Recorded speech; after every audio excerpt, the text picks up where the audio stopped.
Friends, welcome to my channel guys. स्वागत है आप लोगों का मेरे शहर में शो का। सबसे पहले मैं आपको बता दूं कि आज हम दो टॉपिक पे बात करने वाले हैं। सबसे पहले तो आरबीआई ने 10 बैंकों पे जुर्माना लगाया है, तो उन बैंकों के बारे में आप लोगों को बताऊंगी। एंड फर्स्ट नंबर पे है आईपीओ है, जो कि ट्रस्ट फिनटेक का है। ठीक है, ट्रस्ट फिनटेक का आईपीओ के रिगार्डिंग आज की वीडियो है, तो वीडियो को फुल वॉच करिएगा, नहीं तो कोई भी इंपॉर्टेंट इन्फॉर्मेशन मिस हो सकती है। एंड फुल डिटेल्स के साथ, एनालिसिस के साथ मैं आपको बताने जा रही हूँ। ठीक है, सो गाइस चलिए सबसे पहले स्टार्ट करते हैं ट्रस्ट इन्फेटेक के आईपीओ के बारे में। गाइस इसके आईपीओ में अगर मैं बताऊँ तो देखिए, सॉफ्टवेयर डेवलपमेंट कंपनी है ट्रस्ट फिनटेक। एंड आज के दिन ही एनएससी और एसएमई के प्लेटफॉर्म पर इसकी 300 एंट्री हुई है। इसके आईपीओ को ओवरऑल देखा जाता है कि 108 गुना से भी अधिक बोली मिली थी। मैंने आईपीओ के दौरान 101 रुपये के शेयर भाव पे जारी हुए थे। आज के दिन एनएससी और एसएमई पर इसकी 143.25 रुपीज़ पे एंट्री हुई है, यानी कि आईपीओ इन्वेस्टरों को 41% का लिस्टिंग गेन मिला। लिस्टिंग के बाद शेयर और ऊपर चढ़े, उछल कर यह 148 रुपये पर आ गया, यानी कि आईपीओ निवेशकों को अब नियर अबाउट देखा जाता है कि 46.53% का मुनाफा हुआ है। गाइस ट्रस्ट फिनटेक का 63.45 करोड़ रुपये का आईपीओ सब्सक्रिप्शन के लिए 26 मार्च से लेकर 28 मार्च तक खुला हुआ था। एंड इस आईपीओ को इन्वेस्टर का ज़बरदस्त रिस्पॉन्स मिला था और ओवरऑल यह 108.63 गुना सब्सक्राइब भी हुआ था। इसमें क्वालिफाइड इंस्टीट्यूशनल बायर्स के लिए रिजर्व हिस्सा 65.38 गुना एंड नॉन इंस्टीट्यूशनल इन्वेस्टर्स को एनआईए कहा जाता है, उसका हिस्सा 244.48 गुना, और जो इन्वेस्टर्स है उनका हिस्सा 75.10 गुना भरा हुआ था। इस आईपीओ के तहत 10 रुपये की फेस वैल्यू वाले मतलब 62.82 लाख नए शेयर जारी हुए हैं। नए शेयरों के जरिए जुटाए गए पैसों का इस्तेमाल गाइस नागपुर में जो डेवलपमेंट फैसिलिटी सेटअप है ना, उसमें फिट आउट के इंस्टॉलमेंट और इंटीरियर डिज़ाइन हार्डवेयर में निवेश एंड मतलब इन सब चीज़ों में इसका यूज़ होगा।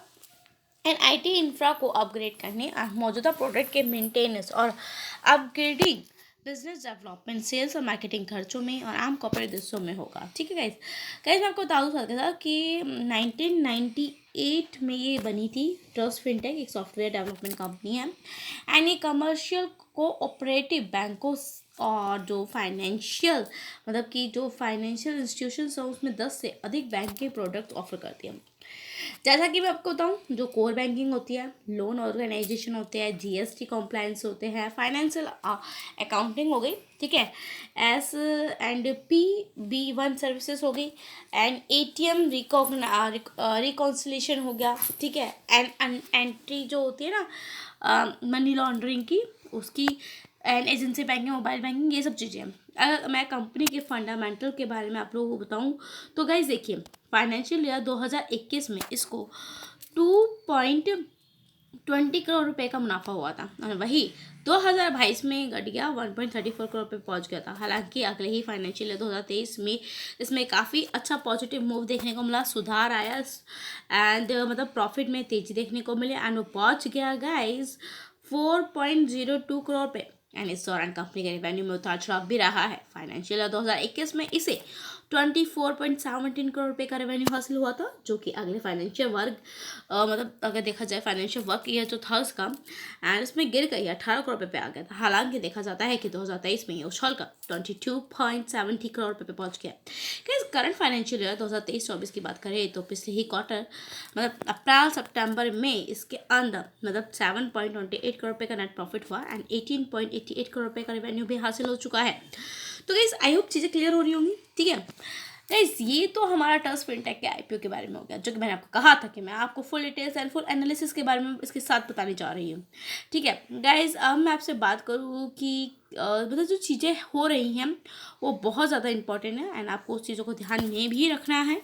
तो गाइस चलिए बात करते हैं आरबीआई के बैंक के बारे में, जिसमें 10 बैंकों पर 60 लाख रुपए का जुर्माना लगा है। लेकिन आपको मैं इतना कहूँगी, जो आईपीओ मैंने बताया ना वो काफ़ी अच्छा आईपीओ, आप उसके बारे में सोच चल सकते हो। Guys normally reserve bank of India मतलब भारतीय रिजर्व बैंक ने हाल ही में मतलब सुनने को आता है कि 10 बैंकों के अंदर 60 लाख रुपए का जुर्माना मिला। गाइस रेगुलेटरी गाइडलाइंस का जो पालन नहीं करते जो बैंक, उनको जुर्माना लगाया जाता है। एंड उनमें से 10 बैंक जो ऐसी हैं जो सहकारी कंपनियां, यानी कि जो कोऑपरेटिव बैंक है, ये बैंक ज़्यादातर आप लोगों को पश्चिम बंगाल हो गया, ठीक है, एंड उत्तर प्रदेश हो गया, तमिलनाडु हो गया, महाराष्ट्र हो गया, हिमाचल हो गया, इधर देखने को मिलेंगे। आरबीआई ने कम से कम देखा जाता है कि 26 और 27 मार्च से इन बैंकों पर जुर्माना लगाए जाने को लेकर बयान भी जारी किया था। आरबीआई का कहना था कि उसकी ओर से लिए गए एक्शन का मकसद बैंक और द्वारा उनके जितने भी कस्टमर्स हैं उसके लिए किया जाएगा, एंड उनके लेन देन या समझौते में जो भी प्रभावित जो भी इफेक्ट है वो नहीं करना है। गैस केंद्रीय बैंक ने किन 10 बैंकों को जुर्माना लगाया, तो मैं आज आप लोगों को बताने जा रही हूँ। सबसे पहले तो 2 बैंकों का मैं नाम बता दूँ, जो कि Howrah district central cooperative bank Howrah Paschim Bangal में, मतलब गैस जो हावड़ा में स्थित जो मतलब स्टेब्लिश है district central cooperative bank limited, उस पर आरबीआई ने 1 लाख रुपए का जुर्माना लगाया। मतलब केंद्रीय बैंक के केवाईसी दिशा निर्देशों का पालन नहीं करने के लिए यह एक्शन लगाया गया है। बैंक केवाईसी ब्योरे नियमित रूप से अपडेट करने में नाकाम रहे हैं। खातों के जोखिम वर्गीकरण के लिए सिस्टम का अभाव देखने को मिला, एंड इसलिए जुर्माना लगाया गया। बैंक की फाइनेंशियल स्थिति को लेकर इसका inspection national bank for agriculture and rural development की ओर से किया गया है। तो गाइस आई होप समझ में आया होगा कि क्यों उस पर जुर्माना लगाया गया। ठीक है, मैं चीज़ें भी साथ में बताती जा रही हूँ कि जुर्माना लग रहा है, लेकिन क्यों लग रहा है। गाइस वहीं दूसरा एक और बैंक निकल कर आता है एक्सीलेंट कोऑपरेटिव बैंक, जो कि मुंबई में है। गाइस देखिए, मुंबई में ये बैंक स्थित है, एक्सीलेंट कोऑपरेटिव बैंक, एंड इसमें लिमिटेड और depository education and awareness fund से जुड़े प्रावधानों का उल्लंघन करने के लिए इस पर 1 लाख रुपीज़ का जुर्माना लगाया गया। बैंक ने निर्धारित समय सीमा के अंदर अवश्य जो रिक्वायर्ड राशि होती है, रिक्वायर्ड फंड होता है, इस फंड में ट्रांसफर नहीं किया, एंड बैंक ने 31 मार्च 2023 तक की फाइनेंशियल स्थिति को लेकर इसका वैधानिक निरीक्षण आरबीआई की ओर से किया गया था। ठीक है गाइस, ये समझ में आपको। अब थर्ड बैंक आपका निकल कर आता है, जो कि है standard bank. Standard bank cooperative के बारे में बताऊं तो नियर अबाउट आप देख रहे हो, उसके अंदर 50,000 रुपये का जुर्माना लगाया गया है, एंड रीज़न भी यहाँ पर बताया गया है कि जो बैंक के नियमों के अनुसार जो तय तारीख थी, एंड डिपॉजिटरी एजुकेशन था, अवेयरनेस थी, फंड था, रकम जो उसकी रकम थी, मतलब जो ट्रांसफ़र था, नहीं करने के कदम उठाए गए हैं, जिसकी वजह से इसको लेकर मतलब आरबीआई ने ये कदम उठाया।